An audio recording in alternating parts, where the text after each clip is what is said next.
Hi friends, పాతకాలపు చేపల పులుసు. ఇది కూడా పాతకాలపు చేపల పులుసు అంటే కుండలో వండటం, మనం అన్ని మసాలాలు గిసాలాలు లేకుండా వండటం. పెద్ద గెంటితో ఒక గెంటి వేసుకోవచ్చు, చిన్న గెంటితో అయితే 1.5 గంట వేసుకోవచ్చు. వేసుకొని జీలకర్ర, ఆవాలు, ఎర్రగడ్డలు వేసేసి ఎర్రంగా వేయించుకోవాలి. బాగా ఎరుపు రంగు రావాలి. వచ్చాక వేరే టమాటాలు అవి వేసుకోవచ్చు. దోరగా రావాలా.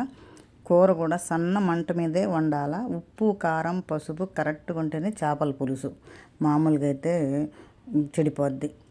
3 కరెక్ట్గా ఉండాలా. నూనె కొద్దిగా తగ్గినా ఏం పర్వాలేదు, కానీ ఈ 3 కరెక్ట్గా ఉంటేనే చేపల పులుసు రుచిగా ఉంటుంది. కరివేపాకు, పచ్చిమిరపకాయలు వేసేసి ఎర్రగా ఏగనిచ్చి కొన్ని టమాటాలు కోసుకొని ఉంటాం కదా, టమాటాలు వేసేసుకొని బాగా ఎర్రంగా తిప్పేసి కొద్దిగా గుజ్జు వచ్చేదాకా తిప్పేస్తే బాగుంటుంది. నేను చేపలకి అన్ని పొడులన్నీ కలిపి పెట్టేసి ఉన్నాను, ముక్కలకి బాగా పడతాయని.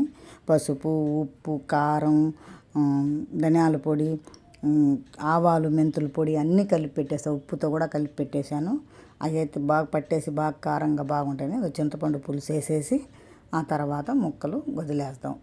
వదిలేస్తే ముక్క దాంట్లోనే ఉడకద్ది. పులుసు గిలుసు చిక్కబడిపోద్ది. బాగుంటుంది. ఒకసారి ట్రై చేసి చూడండి. మసాలాలు ఏమీ లేకుండా ఎవరైనా తినొచ్చు. ఇవి బాగుంటుంది కూర. ఇంతకుముందు ఇట్టే చేసేవాళ్ళు. నెల్లూరు చేపల పులుసు అంటే ఇదే ఫస్ట్. ఇప్పుడు రకరకాలుగా చేస్తూ ఉన్నారు. మసాలాలు వేసి మామూలుగా తిరగబోసి అవన్నీ చాలా చేస్తూ ఉన్నారు. ఇవి కూడా బాగుంటుంది. ఒకసారి తయారు చేసి చూసుకోండి మీరు కావాలంటే. ఇంతకుముందు అంటే ఏ కూర కూడా ఎందుకు బాగుంటుండిందంటే కట్టెల పొయ్యిల మీద చేస్తున్నారు, కుండల్లో చేస్తున్నారు. అందుకు మేము కూడా చాలా రోజుల నుంచి కుండల్లోనే చేస్తాను. నేను ఏ చేపల పులుసు కానీ ఏ కూర చేయాలన్నా కుండల్లోనే చేస్తాను. రుచిగా వస్తుంది. నేను అనేది ఏంది, కరెక్ట్గా ఉప్పు, కారం, చింతపండు కరెక్ట్గా ఉంటే చేపల పులుసు సూపర్గా ఉంటుంది. ఒకసారి ట్రై చేసి చూడండి మీరు. తగినంత కారం మీకు ఇంకా ఎక్కువ కావాలంటే వేసుకోవచ్చు. నేను మైనంగా వేసాను. మామిడికాయ దెబ్బలు వేసేసాను.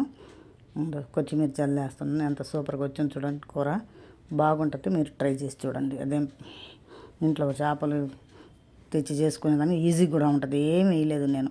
ఒకటి టమాటా, ఎర్రగడ్డ, చింతపండు పులుసు వేసి పొడులు వేసి చేసేసాను. బాగుంది. థ్యాంక్స్.